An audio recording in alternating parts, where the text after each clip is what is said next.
आज सातारा जिल्हाध्यक्षपदी निवड झाल्यानंतर प्रथमच कराडच्या नगरीमध्ये यायचा योग आला. काँग्रेसची विचारधारा सन्माननीय यशवंतराव चव्हाण साहेब, प्रमिला काकी, आनंदराव चव्हाण यांच्या माध्यमातून देशभर पोचली. त्या विचाराची लढाई पुढे चालवण्यामध्ये जो काँग्रेसचा विचार आहे तो सर्वदूर पोचावा, त्या दृष्टीने आम्ही काँग्रेस पक्षाच्या माध्यमातून वाटचाल करत आहोत. आणि आज आपल्या कराडच्या ह्या नगरीमध्ये आलेलो आहे. आपण सगळे या प्रेसच्या निमित्ताने उपस्थित राहायला मी मनापासून आपलं स्वागत करतो. तुम्ही विचारणार आहे का मी माझं म्हणणं मांडणार?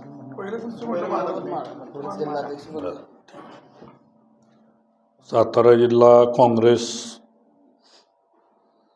परंपरा आपल्याला सगळ्यांना माहीत आहे आणि कराडच्या पत्रकारांना मी नवीन काही सांगावं असं काही नाही.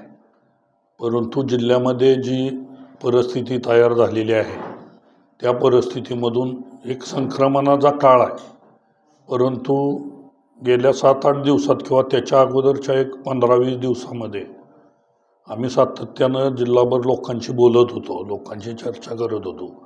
या जिल्ह्यामध्ये एक पोकळी तयार झालेली आहे आणि काँग्रेसच्या बाबतीमध्ये थोडीफार जी मरगळ आलेली होती किंवा कार्यकर्त्यांना किंवा लोकांना असं वाटत होतं की काँग्रेसचं पुढे काय होणार. परंतु ज्या प्रकारे आम्ही सर्वदूर चर्चा करत आहोत, निश्चित कार्यकर्त्यांच्यामध्ये आणि काँग्रेसचा जो जनाधार आहे तो निश्चित एक उत्साह त्यांच्यामध्ये आम्हाला जाणवला आणि निश्चित भविष्यामध्ये या ठिकाणी काँग्रेस चांगल्या प्रकारे उभे राहील याची आम्हाला खात्री आलेली आहे. आज जे काही प्रश्न जिल्ह्यामध्ये किंवा महाराष्ट्रामध्ये आहेत, शेतकऱ्यांच्या बाबतीमध्ये पूर्ण कर्जमाफीचं दिलेलं आश्वासन, आज त्या संदर्भात चर्चा होत नाही. शेतीच्या संदर्भामध्ये कर्जमाफी झाली पाहिजे, जे आश्वासन दिलं होतं ते दिलं पाहिजे, ती माफी झाली पाहिजे. त्या दृष्टीनं काँग्रेसची जी मागणी आहे तिची पूर्तता ह्या शासनानं केली पाहिजे अशी आमची प्रमुख मागणी आहे शासनाकडे आहे. स्थानिक स्वराज्य संस्थांच्या निवडणुका आगामी येत आहेत, त्या बाबतीत काँग्रेसची काय भूमिका आहे आणि संघटनात्मक पातळीवर काँग्रेसची आत्ताची पडझड चालू झाली आहे, पडझड रोखण्यासाठी आपण काय प्रयत्न करतो? थोडीफार मला वाटत नाही काय पडझड झालेली आहे, कारण तळ जो आहे तो काँग्रेस बरोबर आहे. जे काही कोणी गेले त्याचा विचार न करता नवीन लोकांना बरोबर घेऊन निश्चित या ठिकाणी काँग्रेस उभं करण्याचा आमचा संकल्प आहे आणि लोकांच्याकडून तसा प्रतिसाद आहे. तर मला मगाशीच मी बोललो की मागच्या 1-2 महिन्यामध्ये जो विस्कळीतपणा आला होता तो आता संपलेला आहे. दिशा सगळ्यांनी घेतलेली आहे आणि काँग्रेसच्या कार्यकर्त्यांनी निर्धार केलेला आहे की आपण पक्ष बांधणी मोठ्या प्रमाणात करायची आहे.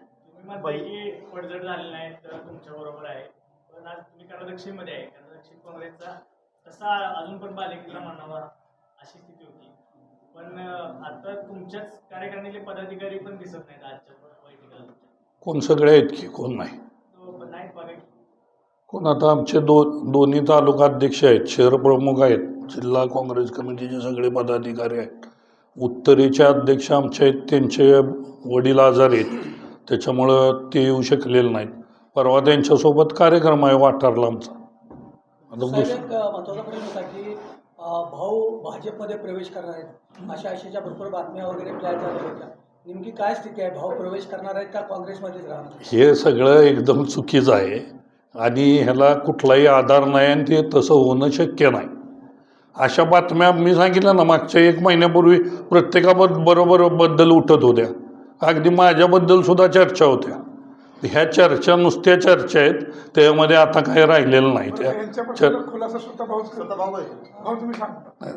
मी सांगतो ना, बरं भाऊ अजून काही जिल्हाध्यक्षांचे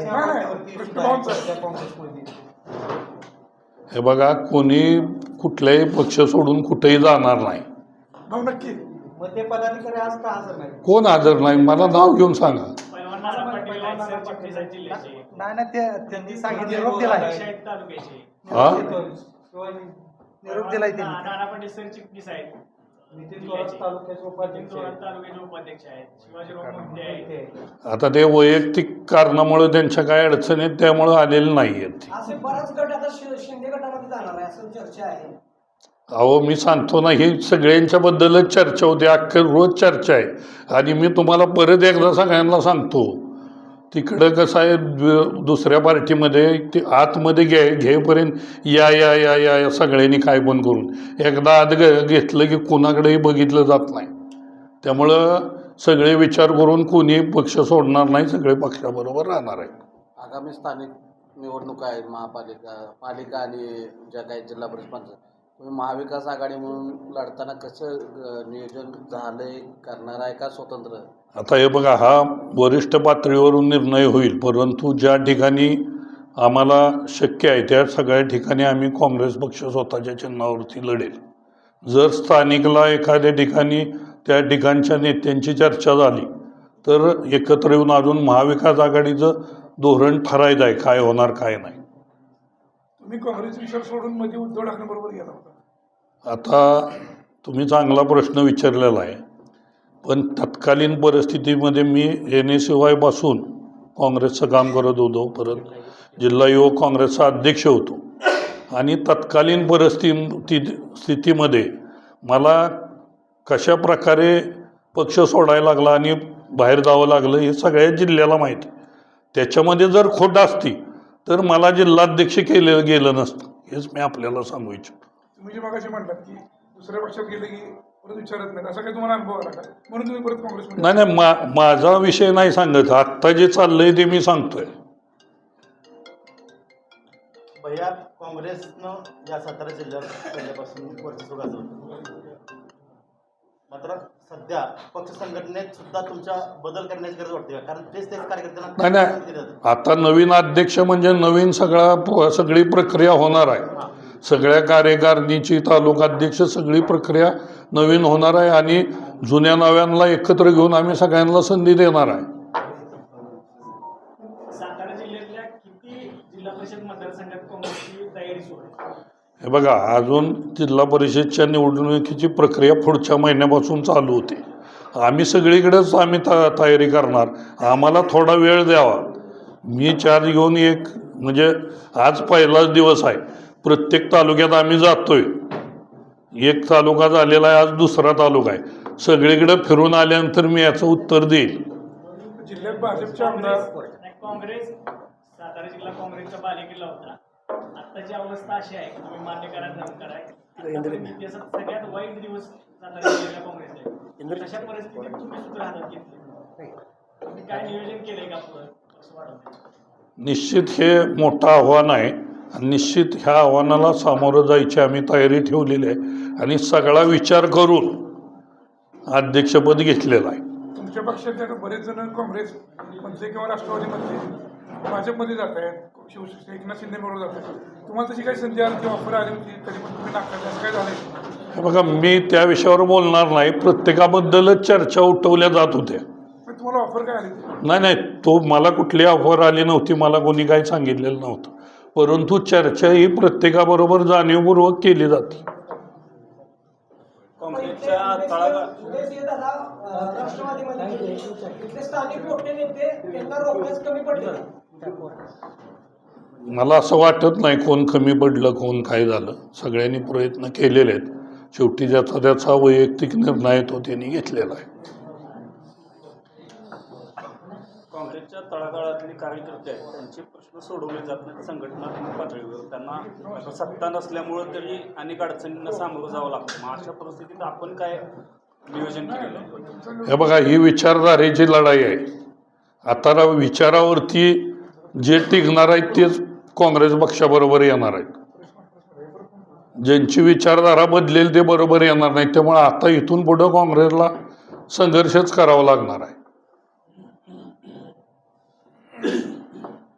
मगाशी माझा कर्जमाफी शासनाने दिली नाही, त्यासाठी काँग्रेस कर्जमाफीसाठी रस्त्यावर उतरलेली कुठेही दिसलेली नाही. यापुढे रस्त्यावर काँग्रेस कर्जमाफीसाठी उतरणार. 100% परवाच सन्माननीय थोरात साहेबांची परवाचीच प्रेस कॉन्फरन्स आहे मुंबईवरून. त्यामुळं उद्यापासून गतिमान पद्धतीने काँग्रेस या शेतकऱ्यांच्या प्रश्नासाठी रस्त्यावर उतरलेली दिसेल. सोमवारी आम्ही कलेक्टरांना वेळ मागितलेला आहे आणि आम्ही त्या संदर्भातलं निवेदन सोमवारी कलेक्टरांना देणार आहोत आणि त्यानंतर पुढची दिशा ठरेल. बऱ्याचदा काँग्रेसला म्हाताऱ्या लोकांचा पक्ष असं समज म्हणजे म्हटलं जातं बऱ्याचदा, कारण तरुण शहर फार कमी दिसतात काँग्रेसच्या. आता बघा इथं कोण म्हातारा आहे मला तेच कळलं. उमेदवारी द्यायची वेळ आली उमेदवारी तर परत आणि तरुणांना डावलत जातं. हे बघा आता तुम्ही सगळं बघताय राहुल गांधींचं ज्या पद्धतीनं संघर्ष चालू आहे आणि ते नवीन नवीन लोकांना संधी देत आहेत. आज बाबांच्या माध्यमातून माझ्यासारख्या कार्यकर्त्याला सुद्धा संधी मिळालेली आहे. तशी आमच्या माध्यमातून नवीन लोकांना संधी निश्चित मिळेल. काँग्रेसची एक सातारा जिल्ह्याला परंपरा आहे की खूप काळ एकच जिल्हाध्यक्ष होतं. आनंदराव नाना तर खूप वर्ष म्हणजे त्याच्यामध्ये कोण जिल्हाध्यक्ष आठवतच नाही आम्हाला. सुरेश जाधव साहेब पण खूप वर्ष होते. तुमचं किती वर्षात टार्गेट? हे बघा माझं मी त्याच दिवशी सातारला परवा ज्या दिवशी पदग्रहण केला त्या दिवशीच मी सांगितलं आहे, शिवराज मोरे होते त्यावेळेस तिथं, की याने शिवाय युवक काँग्रेस आपल्याला उभं करायचे, माझ्यानंतर पुढच्या पिढीला जबाबदारी द्यायची. हे मी त्या पहिल्याच दिवशी सांगितलेलं आहे. त्यामुळं नवीन लोक जशी पुढे येतील तशी संधी मिळेल आणि आव्हानात्मक परिस्थितीत आम्ही काम करणार आहोत त्याची सगळ्याची जाणीव आम्हाला आहे, तुम्हाला पण आहे. थोडक्यात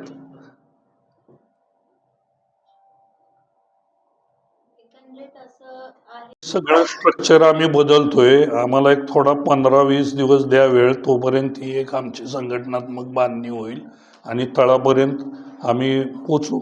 निश्चित एक चांगल्या प्रकारे काम करण्याचा संकल्प आम्ही केलेला आहे आणि प्रतिकूल परिस्थितीमध्येच काम करायला संधी मिळते आणि त्या संधीमध्ये आम्ही काँग्रेसचा झेंडा फडकवणार आहोत. तुमच्या भागात पण भाजप वाढते, जिल्ह्यात पण भाजप वाढते, शिवसेना पण थोडी थोडी वाढते. तुम्हाला एक आव्हान कशा पद्धतीने तुम्ही पेलायचं तुम्ही ठरवलंय? बघ आता वाढतंय ते जे काही लोक पक्षप्रवेश करून तिकडे गेलेत त्यांना नंतरचे अनुभव विचारा काय येते. नाही, तुम्हाला माझा प्रश्न आहे, तुम्ही आव्हान ते कसं पेलणार? आणि निश्चित आम्ही आता गावागावामध्ये तळागाळापर्यंत आम्ही पोचत आहोत. असं प्रत्येक जिल्हाध्यक्ष म्हणतो पण तिथं बॉडीच नसती. काही वेळेला कार्यकर्ते निघून जातात, त्यांच्याकडे लक्ष नसतं. काही पक्ष सोडून जातात, ते वारंवार सोडले की आमच्यापाशी बोलतात, आमच्याकडे लक्ष दिलं नाही, आम्ही सोडून गेलो. आणि प्रत्येक जिल्हाध्यक्ष इथं कॉन्फरन्समध्ये असंच म्हणतो तळागाळात बांधणी करणार, इथून उठून गेल्यावर काही बांधणी दिसत नाही. बरं आम्हाला दरात संधी द्याल का नाही? थोडी तर संधी द्या. मी युवकवरही काम केले. हो तेच ना, मला जिल्ह्याची माहिती आहे, निश्चित प्रत्येक कार्यकर्त्याची माहिती आहे. निश्चित आम्ही चांगल्या प्रकारे प्रतिकार उभा करू आणि काँग्रेसचं अस्तित्व जाणवल ह्या पद्धतीनं निश्चित आमची कामगिरी राहील. काँग्रेसच्या तरुण लोकांकडून तुमच्याकडे अपेक्षा अशी चर्चेतून दिसते. बघूया आता काय कशी परिस्थिती तयार होईल लगेच मी सांगू शकत नाही. माणगाटाव तालुक्यात सध्या तुमच्या मतदारसंघात किंवा तुमच्या भागात या ठिकाणी ग्रामविकास मंत्री आहेत ते जलनायक म्हणून सध्या त्यांचं नाव लावलं जातं आहे. खरं तर पृथ्वीराज चव्हाणांनी 2012-13 साली पृथ्वी बंधारे बंद केले म्हणून मात्र ते म्हणतात की भाजपमुळं सगळं श्रेय पाण्याचं आहे. आता माझी पहिलीच प्रेस कॉन्फरन्स आहे, त्यामुळं पृथ्वीराज चव्हाणांनी काय केलं, कोणी कसे पैसे आणले, कसे बंधारे उभे केले ह्या विषयावरती आपण सेपरेट पत्रकार परिषद घेऊ. मला आज पहिल्या दिवशी आणि मला अध्यक्ष केलं आहे म्हणजे थेट कुणाबरोबर लढाई हे तुम्हाला पण माहिती आहे सगळ्यांना, पण मला त्या विषयात जायचं नाही. निश्चित भविष्यामध्ये त्या सगळ्या गोष्टीकडं तुम्हाला दिसून येईल सगळीकडे काय काय परिस्थिती होती. राष्ट्रवादीशी जमवून घेणार कुठल्या राष्ट्रवादीबरोबर? ती तुमच्याबरोबर आहे. हां, पवारसाहेबांच्या राष्ट्रवादी तुम्हाला माहिती पवारसाहेबांच्या राष्ट्रवादीबरोबर निश्चित आम्ही सामोपचारानं चर्चा करून सुसूत्रता आणू आणि मी लवकरच सातारलाच बैठक बोलवणार आहे सगळ्या समविचारी पक्षांची. भाजप सेना म्हणते चिन्हावर लढणार आहे स्थानिक स्वराज्य निवडणूक, तुम्ही चिन्हावर लढणार? हो, काँग्रेस चिन्हावरच लढणार आहे. दक्षिणेत तुम्ही कुणाला बरोबर दक्षिणेत कुणाला बरोबर घेणार? त्या स्थानिकची परिस्थिती आहे हो, तिथं गरजच नाही पडली तर बरोबर घ्यायचा विषय नाही ना. महायुती सगळीकडे होणार नाही. महाविकास आघाडी त्याची डोक्यावर बसली. शेवटी तो तुमचे प्रेस कमी होते, त्यांच्या प्रेस नाही, मग आमची तुमच्या प्रेस कमी होते. नाही, आता आम्ही तुमची सूचना मान्य करून सगळ्या तालुकाध्यक्षांना सांगू आपले प्रेस घ्या. तुम्ही महाआघाडी काय ठिकाणी होणार, गाडी नाही अर्थ असं घ्यायचं का? नाही, असं नाही. स्थानिक परिस्थिती त्या ठिकाणची काय आहे ही परिस्थिती बघून निर्णय घेतले जातील. आता मलकापुरात समजा अतुल बाबांचं जरा जास्त वर्चस्व आहे, भावांचं मागच्या वेळी होतं, मग त्यांचं समजा असं ठरलं की आपण एकत्र घेऊया, पण तिथं युती होणार नाही, तिथं महाआघाडी होणार नाही. एक उदाहरण समजा असं कसं होईल? महाआघाडी होणार की महाआघाडी होणार काय स्वतंत्र लढणार कसं? नाही, आमची काँग्रेस लढणारच आहे ना तिथं. तिथं प्राबल्य एकाच आहे आणि विरोधकाचं दुसरं आहे. तुम्ही म्हणतात तिथे तिथं आघाडी होणार म्हणून म्हणतात कसं होणार? हे बघा, काँग्रेस स्वबळावर लढणार आहे. हां, मी भाषा पण म्हणणार आघाडी. राष्ट्रवादी काँग्रेस आणि काँग्रेस सक्षम होती जिल्ह्यात, हां. त्यावेळी राष्ट्रवादी काँग्रेसला जिल्हा परिषद सभेत घ्यायचं नाही, आणि त्याचे उपटे काढणार आहे का तुम्ही त्यांना? नाही. हे बघा, सगळ्या परिस्थितीची आम्हाला जाणीव आहे. म्हणजे त्यावेळेस राष्ट्रवादीचे 2 खासदार आणि 11 आमदार होते. त्यावेळेस काँग्रेसचे 28 आले होते जिल्हा परिषदेचे. तशी परिस्थिती आत्ता राहिलेली नाही काँग्रेसची, पण त्या परिस्थितीनुसारच आम्हाला निर्णय घ्यावे लागतील आणि ज्यावेळेस संधी तशी तयार होईल त्यावेळेसचा निर्णय आहे तो. बरं भाऊ, असं मुलांनी विचारला प्रश्न तुमचं केलं विचार आत्ता इथं आहे. सांगा तरी, बोला तरी. बोला की भाऊ, काय बोला ना भाऊ, तुम्ही तर खरंच चर्चा आहे आणि असलं विचारला प्रश्न जास्त आहे. जाणार काय म्हणता येईल लक्षात? असलं तर प्रेम आहे माझ्यावर. नाही, तुम्ही उत्तर दिलं नाही भाऊ.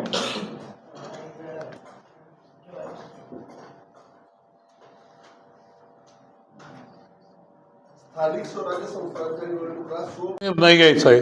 काँग्रेस पक्षाची भूमिका स्वबळाची आहे, परंतु स्थानिक परिस्थिती काय तिथल्या दोन्ही पार्टींना वाटते. आता समजा आमच्या खटावमध्ये विषय आला, आम्ही 100% राष्ट्रवादी बरोबर करणार. तुमच्या उत्तरात प्रत्येक तालुक्यामध्ये वेगळी पोझिशन येणार आहे. तुमच्या उत्तरात ही कळत नाहीये की महाआघाडी होणार का नाही.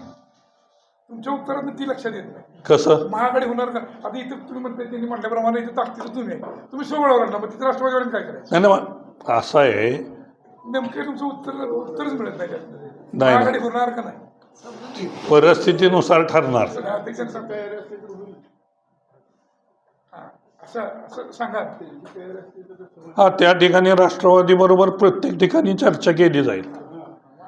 राष्ट्रवादी आणि शिवसेना उद्धव ठाकरे गटाचीही चर्चा केली जाईल. आणि हे कोऑर्डिनेशन का, मी अध्यक्ष होऊन 5-6 दिवस झालेले आहेत. मी येत्या आठवड्यात जिल्ह्याला बैठक बोलवणार आहे सगळ्यांची.